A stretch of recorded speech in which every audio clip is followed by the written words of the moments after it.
Good morning, everybody. It's Bernard Nomberg with another weekly episode of Nomberg Law Live, as we have been for the last few years now. We come to you at 10 o'clock Central, 8 a.m. Pacific, with our conversations with just interesting people in their areas of expertise. And I certainly have found a good one for today.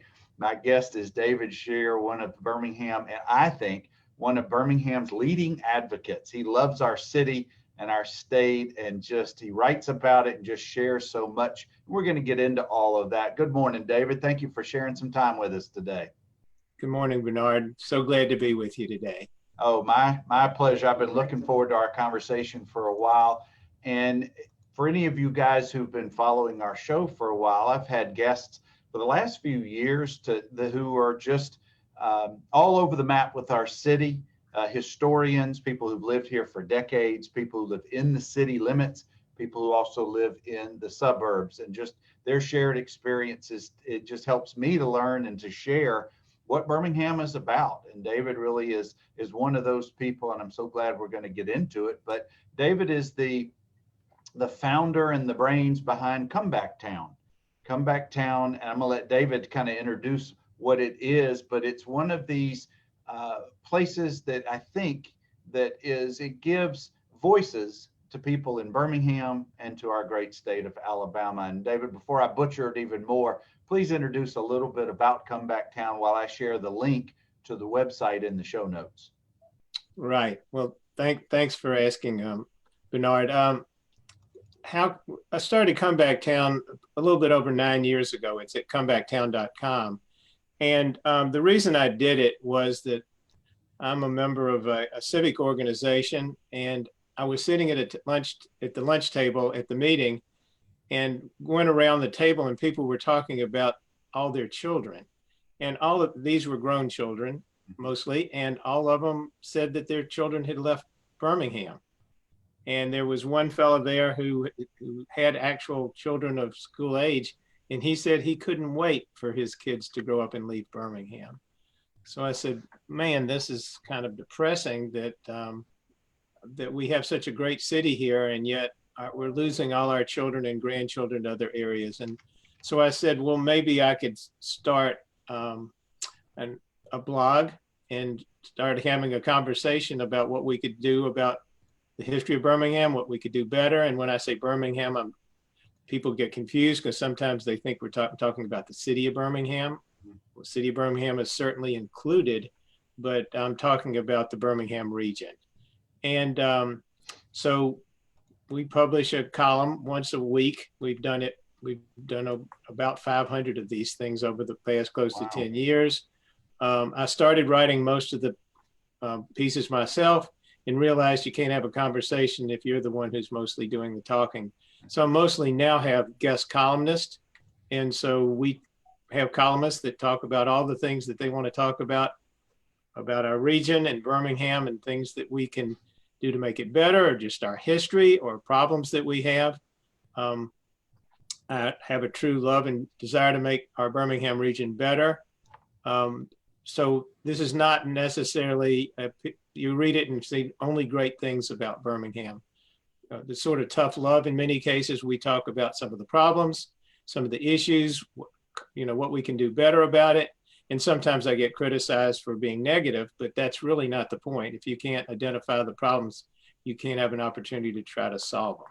Well, that's what I was going to ask you. What kind of responses are you getting? What is it? Is it, I guess, all over the board, or is there more criticism or more love, or how would you categorize it? It's all over the place. First of all, I mean, the audience at comebacktown.com has grown significantly since we started it. I was very fortunate that within a month of starting publication, that AL.com started republishing every piece. Oh, wow.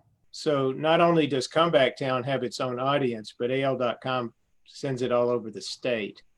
And so between that and my email distribution list, which is included in that, there's a lot of people who read Comeback Town. And I think that most people probably understand what it is that we're trying to accomplish here. But then there's going to be some people that don't want to hear about our past, that don't want to talk about our problems. They only want to talk about the great things here. And then there's some people, which was the big surprise to me, maybe not so much, but that some people, just no matter what we do, they don't like Birmingham, which is hard to understand why someone who would live here would be so negative about it. I think you've seen a drastic difference in that in the last few years as Birmingham has progressed, because, back before, say, Railroad Park, there was, which happened in 2010, there was generally people agreed that nothing good was ever going to happen in Birmingham. I mean, there's nothing we could try that was actually going to work. And then Railroad Park happened, and the Regents Field came about next there. And then one by one, we just happened to have one success right after the other. And so you see so much more positive around here than you ever did before. We're still struggling in some areas that I'd kind of like to maybe talk about here in a second, and what we could do, maybe possibly do about it. But things are much better than they used to be, for sure. David, I moved into Forest Park close to downtown in the fall of 1994, and I've lived in Forest Park ever since, and I love my neighborhood. And one of the things that I truly appreciate is its history. There's all kind of books about it, and it's a beautiful old neighborhood. The houses are not uniform. It's just very eclectic, if you will, in places. And one of my methods of exercise is I love to ride my bike downtown, particularly on the weekends. And over the years, as you mentioned, with Railroad Park, with Regents Field, with the Rotary Trail, I could go on and on and on. I love what I'm seeing down there, particularly when I'm riding my bike and I see so many people out doing so many things. And one of the things that's always kind of bugged me, being a resident of Forest Park, is that people who live in the suburbs or who don't live near the downtown area or don't work in the downtown footprint have I think, a misconception about what's really going on down there. And when we had the events that happened last year downtown, and I guess it was in response to the George Floyd killing and the Black Lives Matter movement and things, it just, I don't know, it made me sad for our city that those who really don't know what a nice place Birmingham has become, it just kind of solidified some of their thoughts about how bad that they think that Birmingham is. So my question to you is, how has Birmingham responded, if at all, about dealing with the negative publicity that came about with just that event that happened over that day or two? I'm gonna, if it's okay with you, Bernard, I'd kind of like to maybe take us off in another direction, and we'll get to that. We'll kind of get to that. Okay. We have problems. We have growth problems in our area. Okay. And we're going to talk about that. And we're going to talk about my opinion as to why we've had these growth problems. I guess the couple of statistics that I think are helpful to understand this is that Jefferson County has had no growth over the past 50 years. If you looked at the population of Jefferson County over the past 50 years, it hadn't gone up and it hadn't gone down. Unfortunately, the estimates that have come out from the census is not complete, but they have estimates that have come out that in the past 10 years, Jefferson County has lost about 3,000 residents. But the numbers are really far worse than what they appear, because if you look at the net migration, that's people from the United States who've moved in or out of Jefferson County, it's dropped by 25,000 in the past 10 years, which is a pretty, not a very good number. What's happened is Jefferson County has made up some of that 25,000 with people who were born, more people were born than died, and some international people have moved here. There's a general feeling that, oh, well, that's okay because people are moving to Shelby County and so forth like that. But our metropolitan area has not had any much growth either during that time period. Mhm. In fact, at Shelby County, it's projected that the migration in and out over the past 10 years has been about 6,000, and that doesn't make up much difference for that. And so, in fact, it was just announced in the last week, and if you keep up on AL.com, that it had been projected that Huntsville would grow to be larger than Birmingham in the next 4 or 5 years, and they now project that could happen in the next year or so.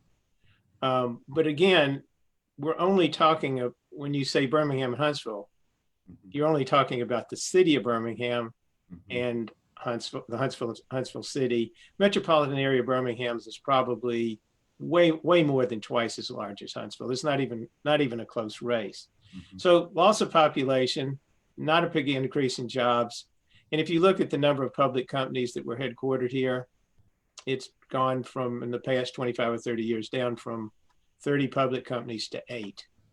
So wow. Those are numbers that give you an indication that maybe things are not as good as they could be. The thing that's strange about it is that we're in the heart of the Sun Belt. And if you look at most of the metropolitan areas that had the biggest growth, it's been in the Sun Belt. So you would almost have to work overtime to not have any growth when the rest of the Sun Belt is growing. So there's got to be some systemic problems that we have here. And not only are we in the heart of the Sun Belt, the Birmingham region, we really have some smart and generous people. In fact, if you look on the internet and try to find the areas that are the most generous, Birmingham generally comes out usually in the top 5 most of the time. And, if you were ever to get on the interstate and have a wreck or something like that, 80 people would get out of their car to help you. If you fell down on the street, somebody would come and help you. I mean, these are really nice people. And I live in Vestavia Hills, and I come off the hill going down to Homewood on Highway 31, and you look out into the valley, and this is an absolutely gorgeous place to live. Not too many. We have beautiful springs and falls, mountains. It's very pretty. We have the best healthcare probably just about any city in the Southeast, and we're what we call a 20-minute city, which means people can easily get around. It's not good for quality of life when you spend your whole time in your car trying to go back and forth. And so, we're in the heart of the Sun Belt. We have smart and generous people. Birmingham is gorgeous. We have great health care, and it's easy to get around. And yet we don't have much growth. So, I'd kind of like to get into possibly why that is and give you a sense of, an understanding of that. Oh, I'd love to hear that. David, okay. Let me ask you before you pivot into that. Sure. Are you familiar with Paul Hemphill's book, Leaving Birmingham? I have not. I need to know about it, though. It's a book that Mr. Hemphill grew up in the either Inslee or West End area, but ultimately moved to Atlanta. And he does, I think it's one of the most important books that I have read. And I'm going to put it in the comments here so people can see it. It's one of my favorite books, and I've read it several times, but it's his take on why, and I know this is a little bit different topic than what we're going into, is why Atlanta became what Atlanta became and Birmingham stayed the way that Birmingham stayed. And I won't get too deep into it. And I wish Mr. Hemphill was still living, because I would have loved to have talked with him about his perspective of growing up in Birmingham. And anyway, the long story short is he really addresses how Atlanta was able to grow where Birmingham in the 50s and 60s, and largely due to the government at the time and Bull Connor, et cetera, just never changed. And I did not know if you were aware of that book or how it, if you had any opinions of it. But I'd love to circle back with you another time. We could definitely talk about that book. But let's go back to your thoughts, and I want to go back to where you were headed with why or how the trends about Birmingham. Right, and let me tell you that I've kind of garnered my thoughts because I was past chairman of the Chamber of Commerce, which is now the Birmingham Business Alliance. I was past chairman of Operation New Birmingham, which is now Rev Birmingham, and I'm past chairman of the City Action Partnership, people who ride around on bicycles and so forth downtown and try to help people. And so I had an opportunity to visit lots of other cities to find out what is the difference. Well, I mean, why have other cities done well and Birmingham not done so much? And to me, it became pretty obvious. And it's more than one item. So it's not just one. But we'll start off with number one. The city of Birmingham has about 200,000 people. Metropolitan Birmingham has about 1.1 million. So the city of Birmingham represents less than 20% of the population of our metropolitan area. So that when I talk to groups or talk to people, most people don't live in the city of Birmingham. You're the exception. And so you don't have a lot of people who actually live in Birmingham. Okay, what that means is that the mayor of Birmingham only has so much clout and only so much resources.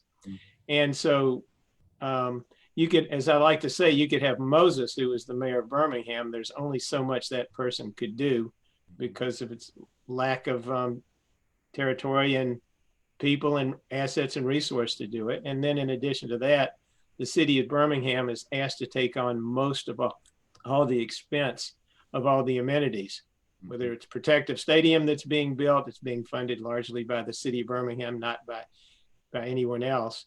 And that's true of botanical gardens. It's true of the Birmingham Zoo or just most of the things that require money is going to come from the city of Birmingham. The second thing is that there are 35 separate municipalities in Jefferson County. So that's 35 mayors, 35 city council people, 53 fire departments, 23 police departments, wow, the sheriff's department, 17 jails. It kind of goes on and on and on. And so you have this, because of the 35 cities, and we can go into all the problems that creates. So you have that. So Birmingham's a small portion of the total. You have 35 separate cities. Jefferson County, you have 5 county commissioners. All of them are elected by district. So not a single county commissioner represents or was elected by the total population of Birmingham, of Jefferson County. And so consequently, these are good people who mean to do well, but the government structure makes it very difficult to represent the entire city. And when issues come up, say black and white, say Cooper Green Hospital, a number of years ago, the county commission made the decision to make it not an where you go into the hospital, but make it for clinics. And the African-American population felt like it should have stayed as a hospital. The white population didn't. So you have 5 districts, 2 were African-American, 3 were white, and the county commissioners voted accordingly. Now, I'm sure all county commissioners thought they were making the right decision, but you're going to go with what your constituencies want. And one of the first things that you learn in elementary school and government class is that there are 3 branches of government: judicial, executive, and legislative.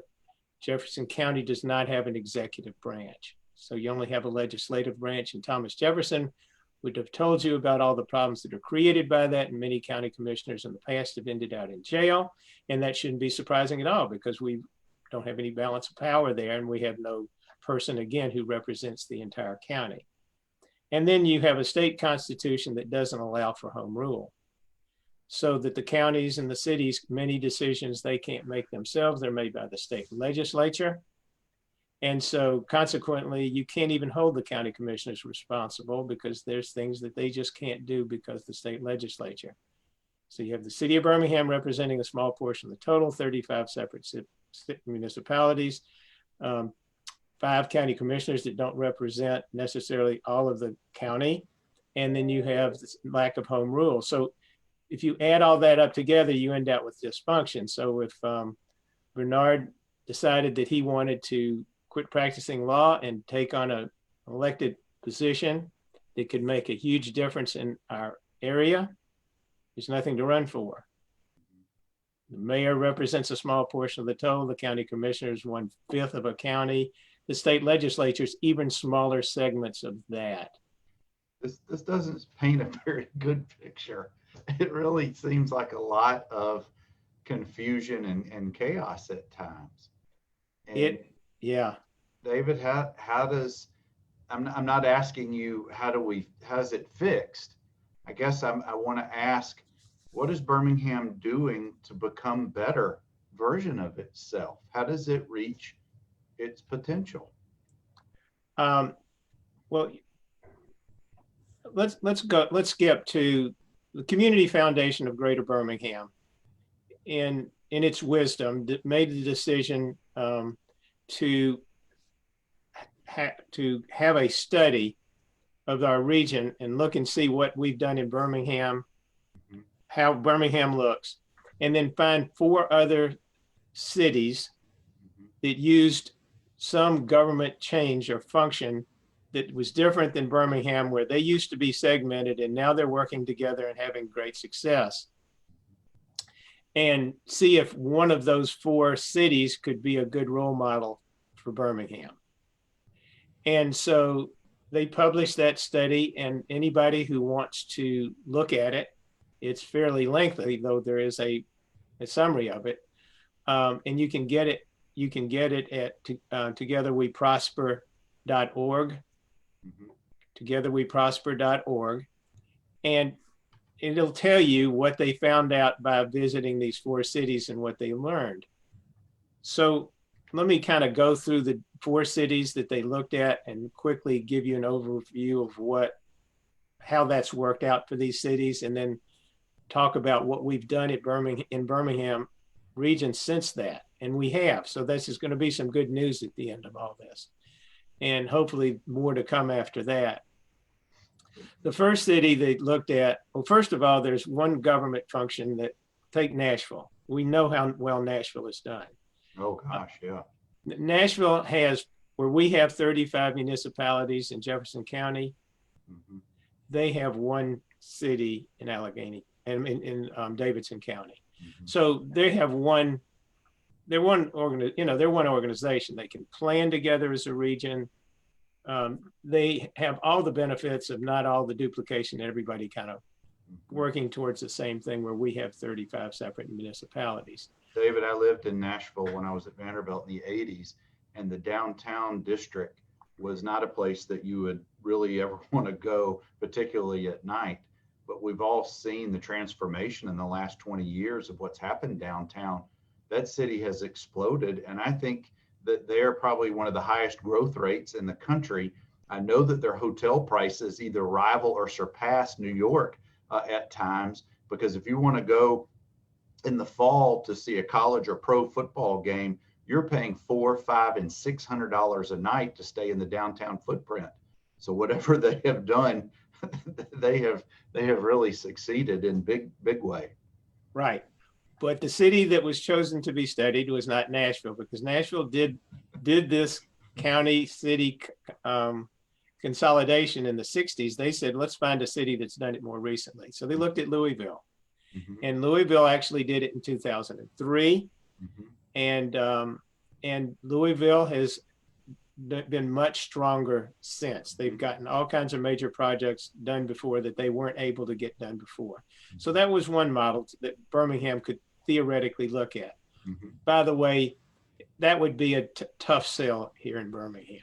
The Louisville model? The model of having a county city government is a tough sale. And one of the reasons, look, everything, I almost can say this as a fact, almost everything that related to this area, and probably many other areas, relate to race.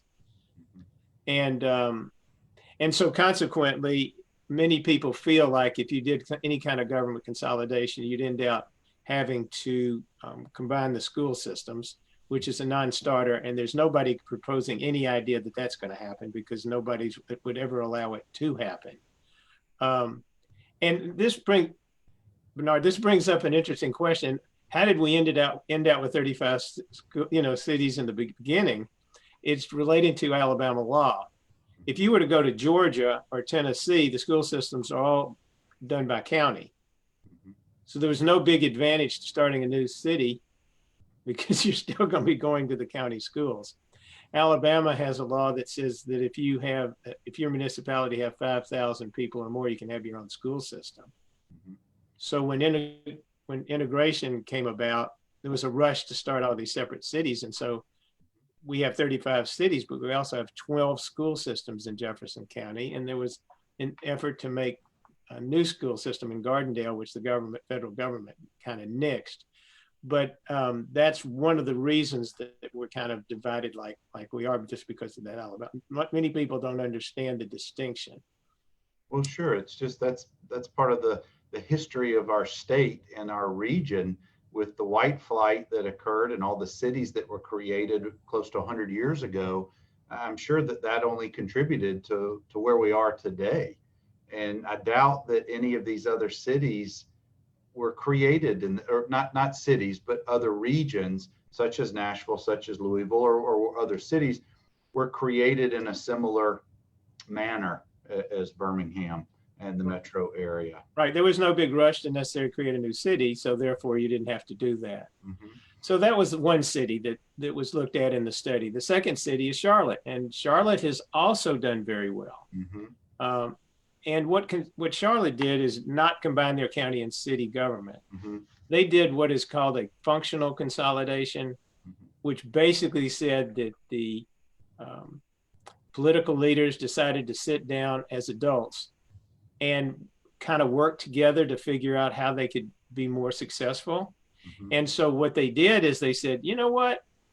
The county has a police department. The city has a police department. Why do we have two police departments? Mm-hmm. The county has a, fire department. The city had, so what they did is they just took all the different government entities, major government entities, and they just divvied it up so that you didn't have to have two of everything. Sure. Now, keep in mind that much of much of the county where Charlotte is, Charlotte makes up a good portion of the county, so it was easier to do. Right. I think it's better than 70% that they started off with, whereas Birmingham is at 19%. That makes it much more difficult. So, but that didn't require, combining school systems or doing anything like that. So that's just how they were able to get it done. Sure. David, I want to pause you for just a second because I want to welcome folks who are watching with us. I'm talking with David Sher. He is the publisher and founder of Comeback Town that gives a voice to the people of Birmingham and the state of Alabama. We're talking about a little bit of Birmingham history, why Birmingham is the way that it is from a functioning standpoint or sometimes dysfunctioning standpoint. David, I don't mean to rush you at all, but we've got several minutes left. What were the other two cities, without going into too much detail, because I really want to pivot to what is going good for our city, because there's so many wonderful things that I am aware of, and I know you know much more, but what were the other cities that were compared or viewed? Okay, the third city was Pittsburgh in Allegheny County in Pennsylvania. Mm-hmm. And what they did is, we talked earlier about having 3 branches of government. Mm-hmm. Allegheny County only had 2 branches of government, just like Jefferson County. They created an executive branch, the person who became the mayor of the county. Mm-hmm. Pittsburgh has thrived in the last few years.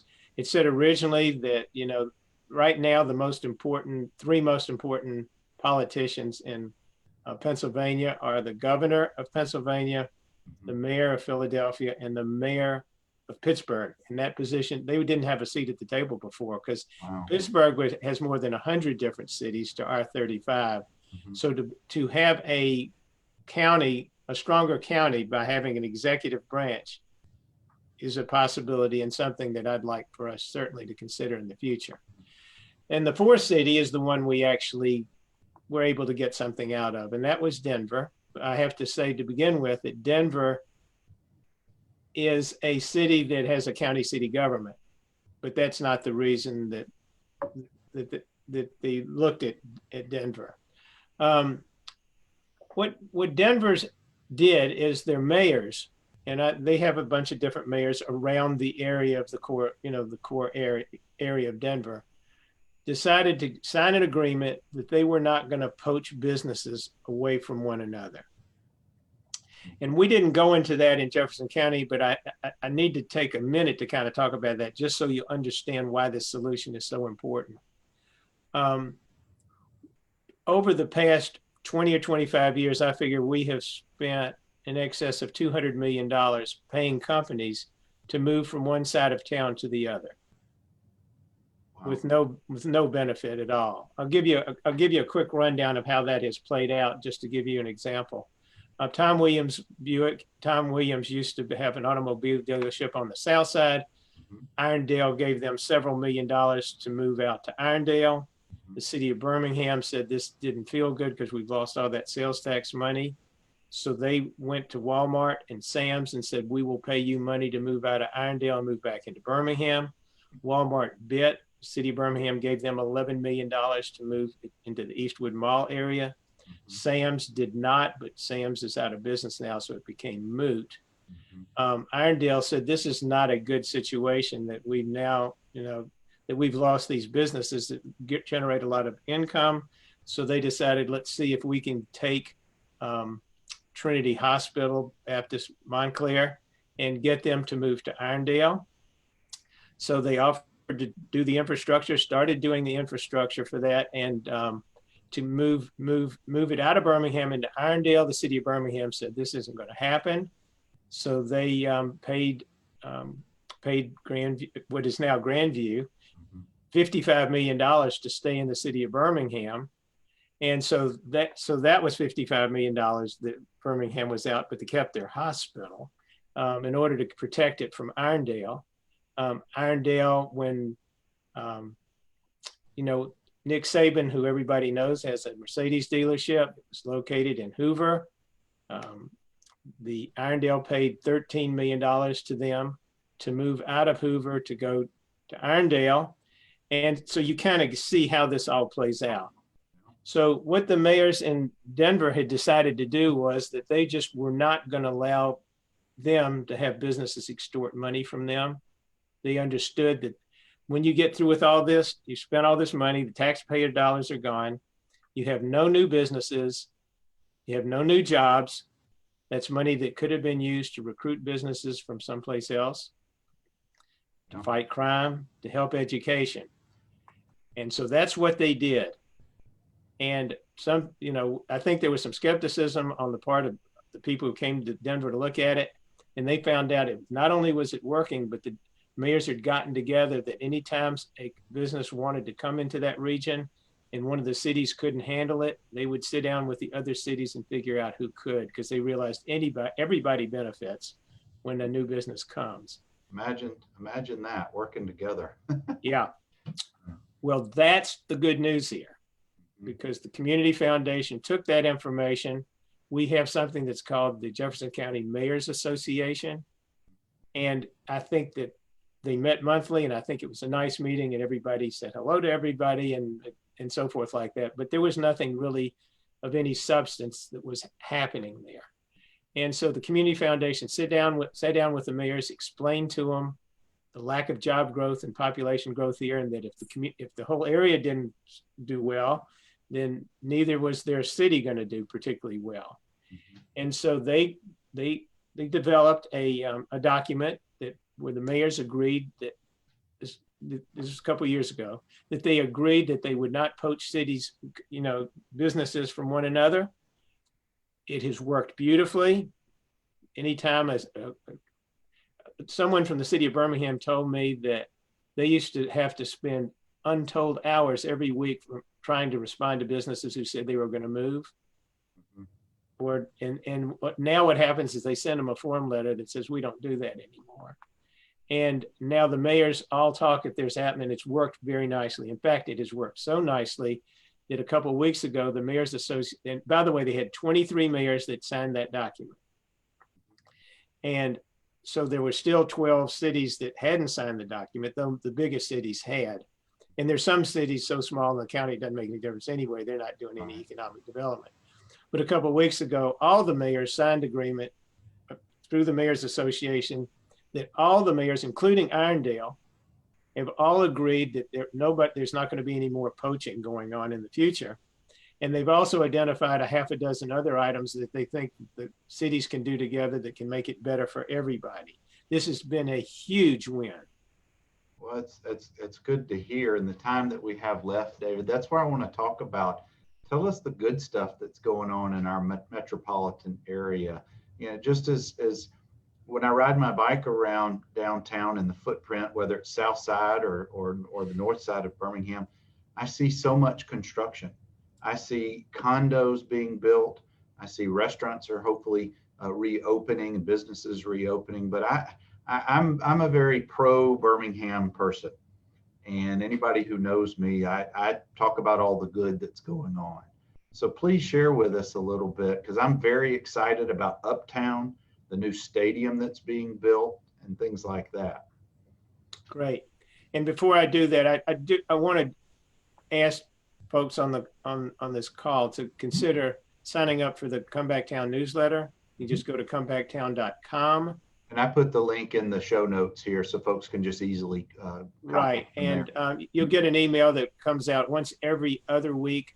Mm-hmm. And it's easy to opt out if it becomes a burden, but it give you an opportunity to hear what the voices of Birmingham and Alabama say, and give you an opportunity to respond or give your feedback on that too. Birmingham took forever to get the number of jobs back. In fact, last year they finally got back to the number of jobs, and I'm talking metropolitan Birmingham, not the city of Birmingham, finally got back to the number of jobs that happened prior to the recession in 2008. And then the pandemic hit, and Birmingham went right back to where they were before. All the number of jobs went back to where they were before. Wow. But for some reason, which I don't know that anybody can identify, since the last few months, Birmingham's job market has done much better than many of the others around the country. Mm-hmm. And many projects that everybody thought was just going to be down the tubes have come back with a vengeance. It just seems like that we've just been overrun with developers and out-of-state money coming into our area. I have all kinds of reasons why people think that this may have happened. First of all, there seems to be a lot of money to be invested. And second, because people don't necessarily have to work in the city that they were working for, where their company was. There have been a number, and I know a number of people maybe who used to live in New York, other places, decided they can live in Birmingham and still do their jobs. And so I think this is happening to many of communities that are not necessarily New York or San Francisco, where things are very expensive and very difficult to live. And I think that certainly has been helpful. But the number of projects that have been announced or that are underway is just almost impossible to kind of keep up with. There's been so much of them. I had the opportunity, I assume that you're familiar with, and much of the audience is familiar with, the Red Mountain Theater. Oh, beautiful facility. Yeah, they've opened up a new facility on South Side that is just magnificent. David, I peeked on my bike ride just the other day. I peeked in the windows. I can't wait to start going back to seeing plays and productions there at the new facility. Right. And so that has just been a really big win for Birmingham. Community has really supported the Red Mountain Theater in order to get that done. And so that's an amenity that's probably better than many other cities, have for that. So that's certainly been good. And if you look at the number of major projects, I mean, let's just take Caraway, where Caraway Hospital used to be, and that property right there. There is huge amount. I mean, there's great plans for what that area is going to turn out to be. And that North Birmingham area is very close to the city center. What's remarkable, you mentioned Uptown. Bear Properties is the one who finally put the deal together to kind of move it forward. Nobody thought that was going to be successful. I mean, they thought the city of Birmingham was crazy and Bear was crazy to try to do that, but Uptown has been very successful. And of course, then you have Top Golf there now. Mm-hmm. And then you have Caraway, this whole Caraway property, and understand the property values in that area is exploding. I think the hospital is what, less than a mile, probably half a mile from where the Top Golf and the stadium are sitting in the uptown area. So it's so very close. You're right. Right. And then if you take a look at what's happening, we talked earlier about Trinity Hospital and in that area, and there's a developer coming into the area and plans on spending a couple $100 million to completely redevelop that Montclair Road area. Yeah, as a side note, David, I'm not real happy about that because it took away some of the trails that I so love. I don't know if people realize, but along the Montclair corridor from the hospital area, actually beyond it toward getting closer to Walmart, all the way to the post office is over 11 miles of hiking trails in the woods just behind the properties. And that's right. I was going to mention one of the things from a topography standpoint and aesthetically in our metro area, we have hundreds of miles of hiking trails in the woods, over mountains and hills. And I that's one of the places I truly spend a lot of my exercise and downtime. I just love that aspect of our city and of our region. But you're right. They took away a couple of miles right there below the hospital's footprint that I like to explore. But go ahead. Of course, that may be a loss, but if you look at what's going to happen at the Rotary Trail and moving on both sides of the direction, I think you're going to see a major expansion in what's happening there. And you can't have this conversation without talking about Midtown and where we're going to go back to Railroad Park. Mm-hmm.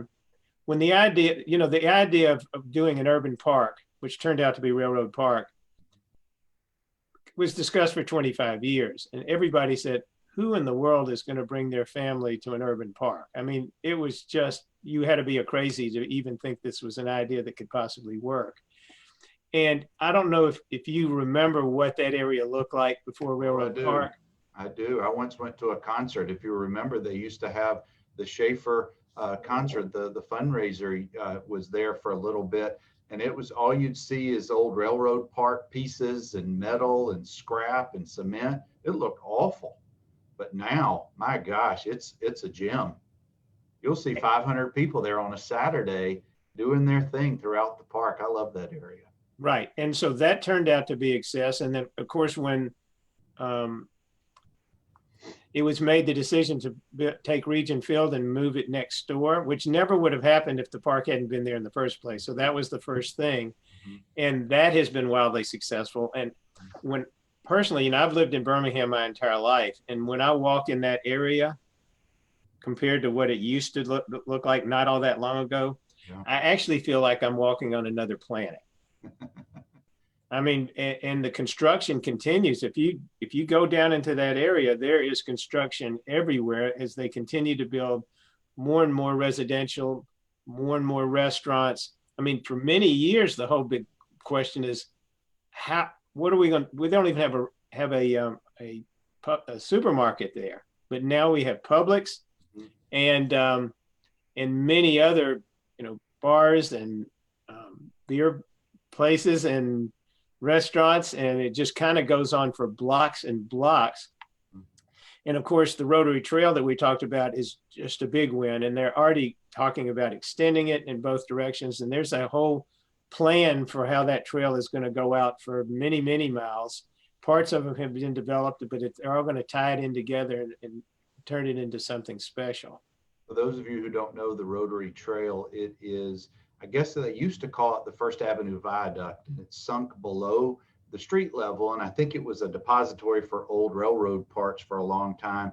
But now it is a beautifully manicured walkway through there. You're below the street level for most of it, but it is a really neat, maybe half mile, quarter mile. I'm not sure how long it is, but I'd love to see that extended. And you can take it almost to Railroad Park within a block or three of there. David, we've got just a minute or two before, and I wish we could talk forever because it seems like we have a lot of shared interests and desires for our city to continue to improve.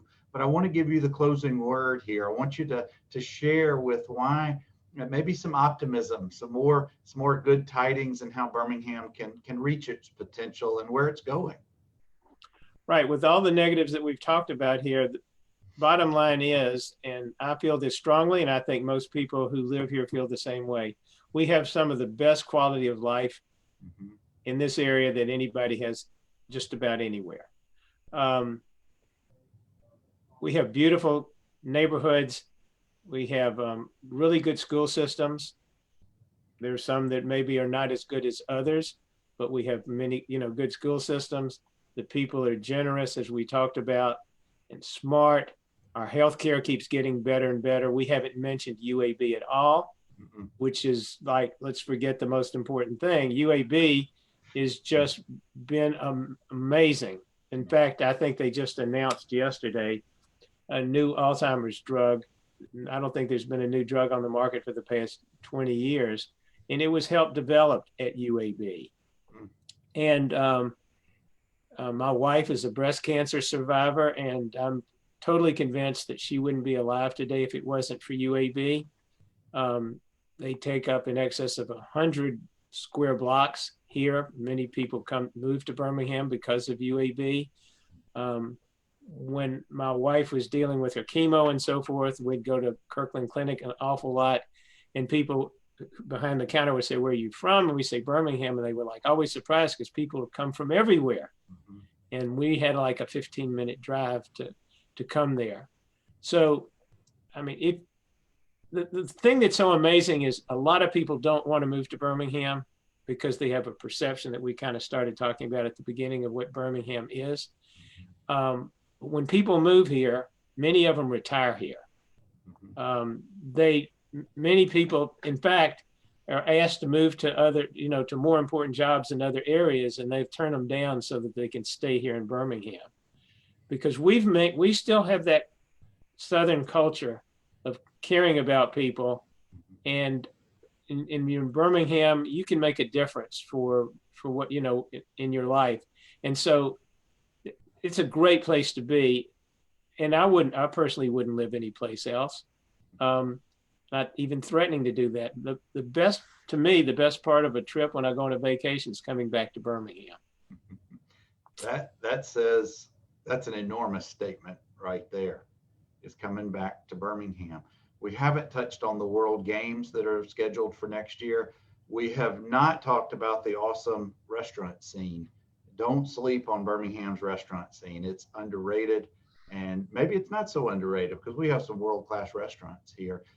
David, I want to do part two sometime later this fall because we got so many other great things that we can talk about our city. But I want to thank you for your time today and the time that you put in with Comeback Town. Again, the link is in the show notes.